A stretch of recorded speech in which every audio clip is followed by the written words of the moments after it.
I guess I didn't angle that quite right. Stacy here with Limelight AZ. Was not really feeling doing a video. However, I noticed a couple things tonight that I thought were significant enough to go ahead and share. And I just want to kind of complain a little bit too. So, after yesterday's video, in yesterday's video, I mentioned that I had done some readjusting on my Facebook feed, or on my Facebook with friends and groups and whatnot, and trying to avoid a lot of the junk that I had been encountering as far as war and like Iceland and their cure for Down syndrome babies through abortion, and of course racism all over the place. And it just, I thought I had figured it out by having friends in my feed that weren't really posting much to that degree about those various things that were really on my nerves yesterday. And decreasing the Facebook feed from groups. Well, I arrive at today and guess what? It's all back. And I'm like, what the heck? This is just as depressing as it was yesterday, and I thought I handled it. Well, it turns out that because of all the settings that I've done, and apparently not enough friends that share stuff, which I don't know how that's possible. I'm sure I have a good 40 or so that I was like, I want to hear from this person, and I want to hear from this person. That Facebook has decided that it needs to start showing me the feed from where my friends are commenting instead of just showing me my friends' feed.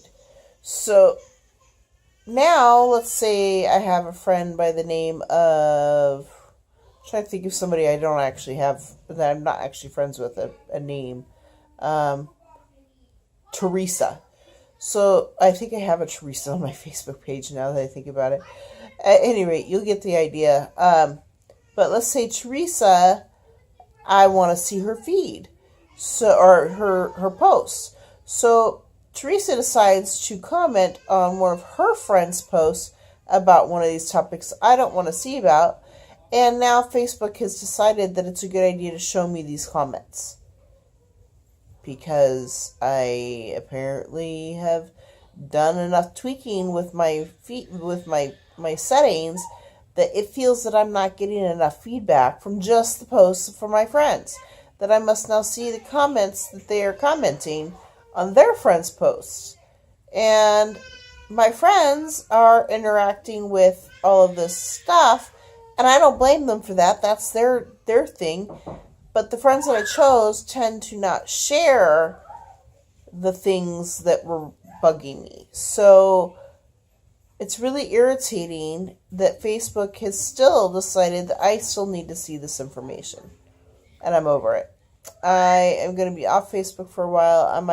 I'll be sharing the YouTube channel stuff, but really I can't do it right now. I am just like, being in bed 24/7 is depressing enough on its own.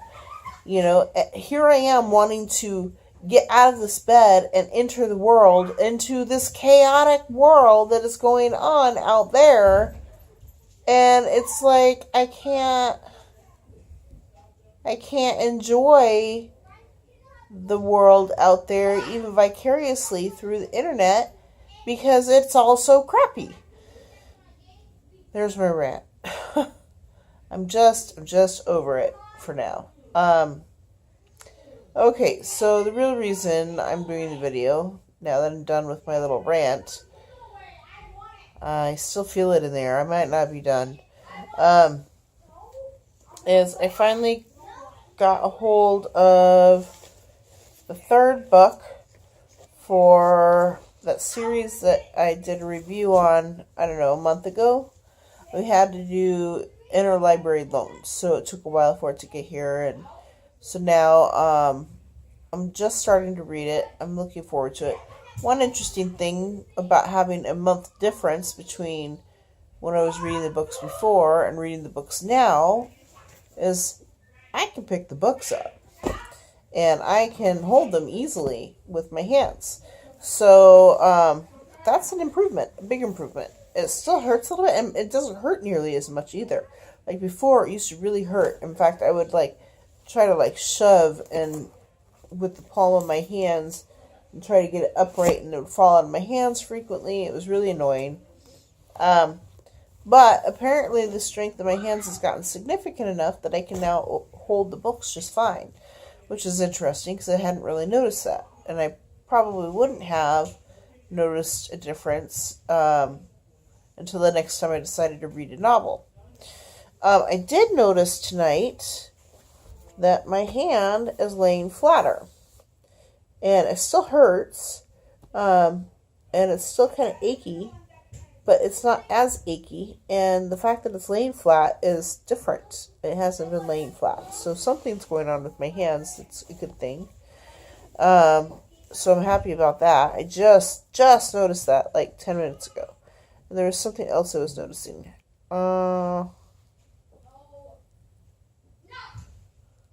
What was it?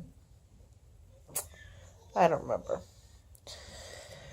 But, so, these subtle improvements are so subtle that I'm not really noticing them until it dawns on me that something's different. So, that's kind of cool.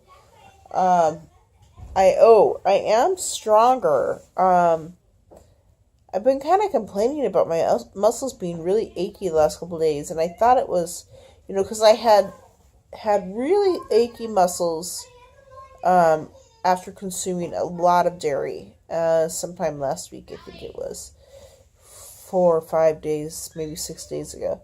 So I cut out the dairy, ended up having the food pass through me the rest of the way. I had a couple of days of reprieve, feeling better, and then I started not feeling very good again. And I'm just like, what the heck? My muscles are just achy. And I've been taking my magnesium, which is working better. Waking up just feeling very like, really? I'm in pain again? And taking half the day to loosen up my muscles enough so that I'm not constantly thinking about it. And, well, it dawned on me today that I'm moving in bed a lot more. I am flipping over in bed a lot more. By the evening time, my knees are giving me a lot more trouble. And so I hadn't really noticed that I was moving in bed a lot more and trying to hold things a lot more with my hands. And it just sort of snuck up on me. And then I realized that I am definitely stronger. Moving the blanket off of me is a little bit easier. I am so far not noticing a big range of motion in my left arm.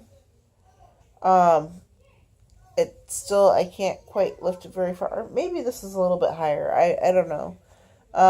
But stuff is loosening and becoming easier to use. So that's a really, really, really good sign. That is a good sign to head toward getting out of this bed. My biggest hurdle, I think, right now is my knees are still bothering me. They seem like they're not quite as bad. I just wish I could pinpoint exactly what's causing them pain and do something about it to help them. I might try to get like some of the sports support tape stuff. I don't know what it's called. And see if maybe having the knee area supported would be easier. Because one of the things I'd really like to do is lay on my back and exercise my legs. Well, I can't lift my legs. I can get them in a bent position with my feet on the bed with some trouble. But I can't actually like lift my legs because it puts too much stress on my knees. So if I can get my knees up to par, then it would be a much easier battle for strengthening the rest of my muscles to get me out of bed. So today I started researching about how to go from being bedridden to trying to be functional again. And there's things that you don't even think about, like the fact that your feet are going to be possibly a different shape for your shoes next time.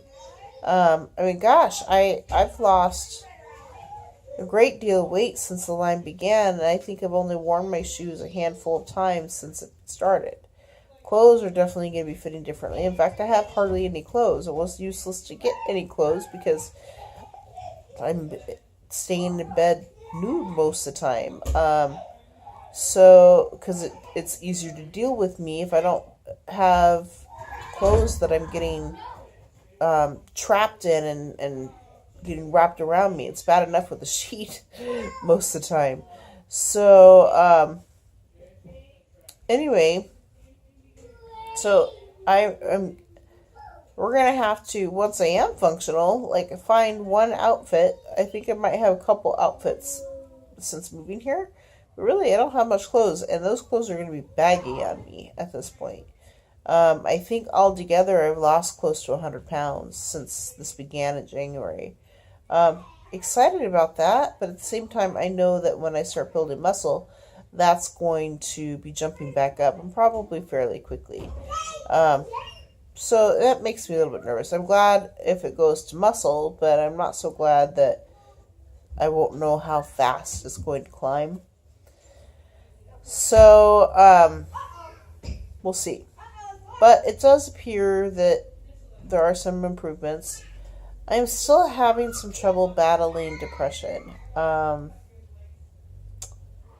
I know why that is. In fact, I've been kind of hiding from God. I'm still doing my prayers.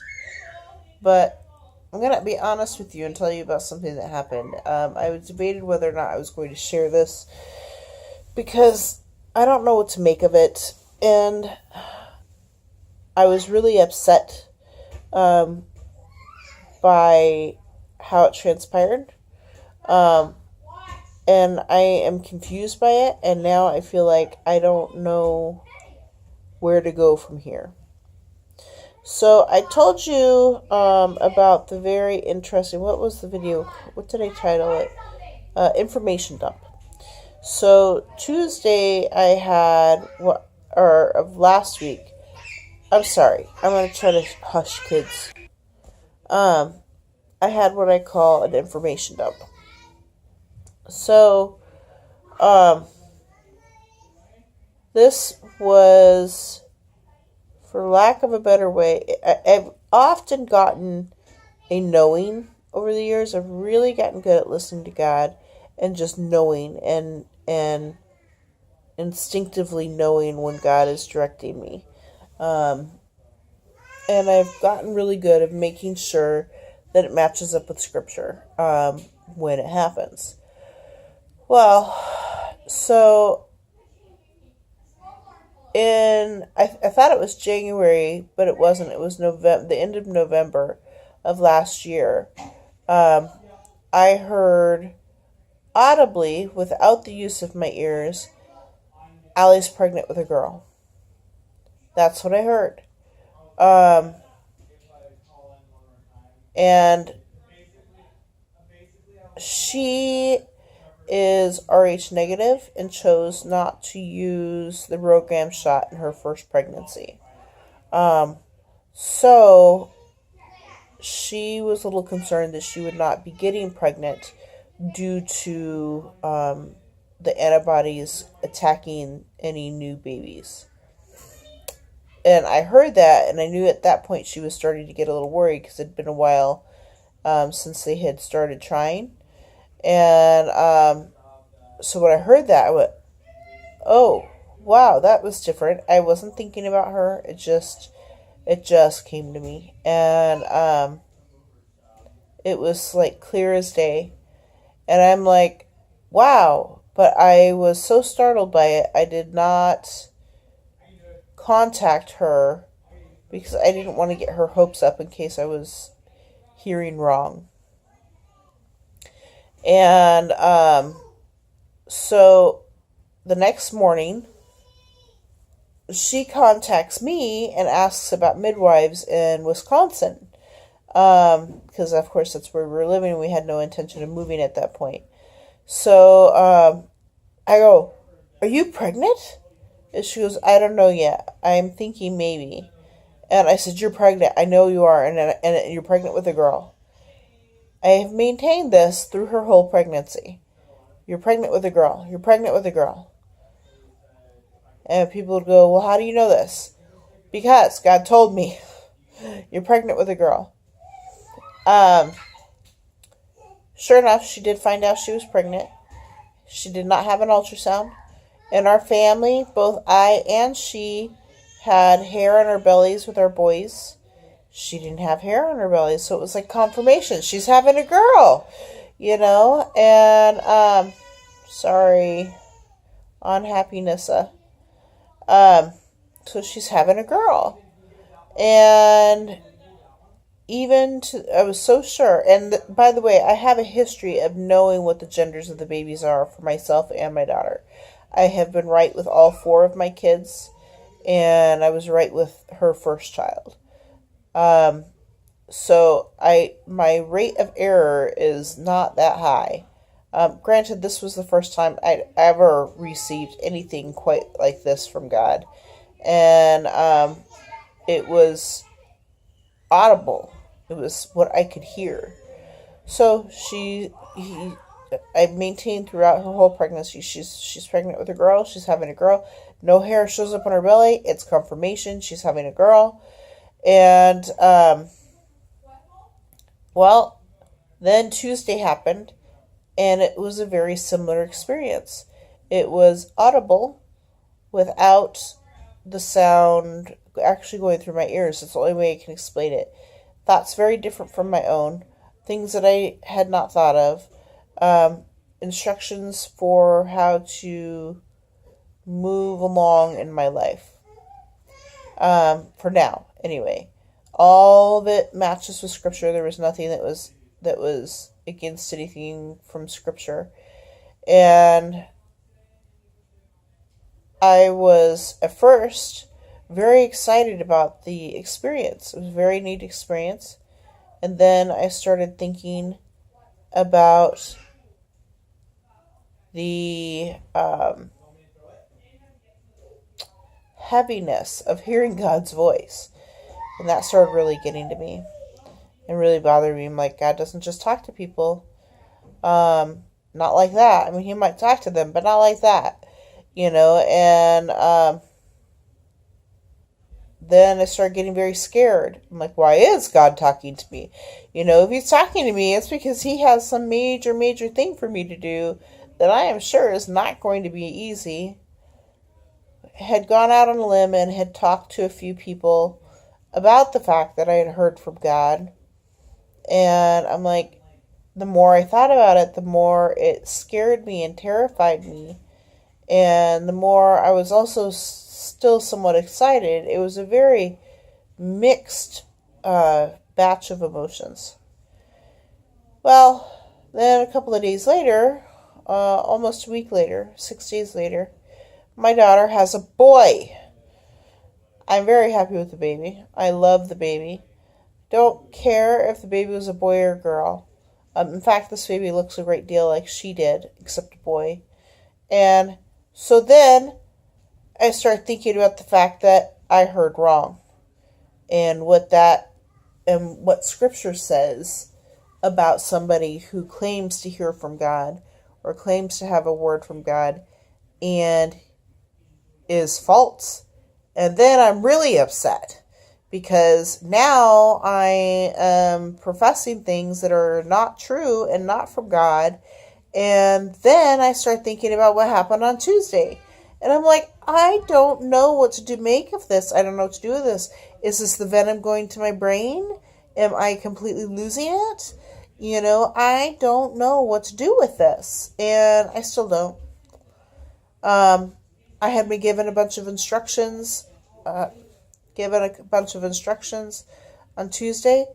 I promptly started ignoring all of them purposely. Wasn't supposed to post to Facebook about anything other than scripture-based stuff and videos. Nope. I did the polar opposite. I'm supposed to do prayer prior to doing bee stinging and wear my head covering. Nope. Last time we did bee stinging, I didn't do that. And I tell you, I was miserable. I've been miserable for the last couple of days. Um, and so now, after having a couple of days to process this, I'm now going, I don't know. I don't know what to do. Should I go ahead and continue with what I uh, heard on Tuesday? Or do and just pursue it? I mean, none of it was anti-scripture, so it's not like I'm worried that that I'm going to be doing anything sinful because of what I heard. But am I hearing from God or am I not? And if I am, then why was the initial thing wrong? So basically, my brain is a muddled mess over the whole thing, which is causing me a lot of anxiety and a lot of frustration and a lot of upset, and I don't know what to do with it. So I've been sort of hiding from God. I even stopped praying for a couple of days just because I was so upset about everything, about the whole thing, everything from being like, why is God talking to me? And, what does he have for me that's going to terrify me? And then to, okay, maybe God's not talking to me, but now I'm in a worse situation than if God were talking to me and had something terrifying for me to do. Part of me really wonders if I'm losing it because of the Lyme disease. Maybe it all points back to Lyme disease. I don't know. I don't know. I don't know. And I don't know. And I do know that in the past I've heard from God on a level of knowing. And my rate of accuracy tends to be pretty high. Not my rate, but God's rate. Which is why Allie didn't hesitate at all to buy girl stuff. I warn family members when there's something coming that I may not be able to know exactly the details, but to be prepared for. Or know, like at one point I had a family member who had let us know that she was experiencing some very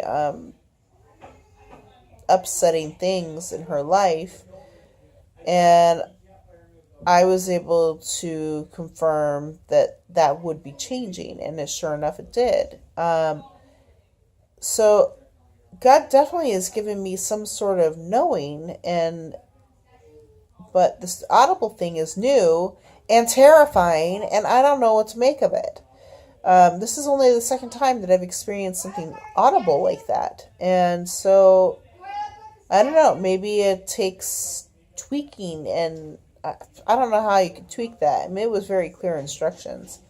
So I'm left sitting here going, what do I do? And do I continue to tell people about what I'm hearing if I hear more? Because I don't want to be labeled as somebody who's not of God and is false in what she's hearing, and that's not good. And not just being labeled that, but I don't want to represent God if he's not the one contacting me, so what do you do with some, it's a lot. And so I've been kind of hiding from God as far as prayer. I have been doing the sitter prayers, but I really have not been praying besides that. I will be praying tonight because I want to be very thankful for my new grandson and that Allie is okay after her labor of birth. But I'm left going, I don't know where to go from here, so I don't know if I hear that voice again, should I believe it? I mean, gosh, it was telling me things to do that's scriptural based. So Again, I just don't know. I don't know. And I'm frustrated. So, I guess I will keep my trap shut until I know more. I don't know. I don't know. Anyways, I would love to know if you hear from God, whether that is through a knowing, if you've only had a single experience, if you have heard him audibly, what has been your experience if you've heard from God? Even if you aren't sure that it was God, but you think it was, please share. I'm interested in hearing what you have to say. And if you strongly believe that it was God, please explain why you think that. Was it because it matched scripture? Was it because it came true? Was it because he saved your life? What happened? So, anyways, if you haven't already, subscribe below. And I hope you have a good evening. Bye.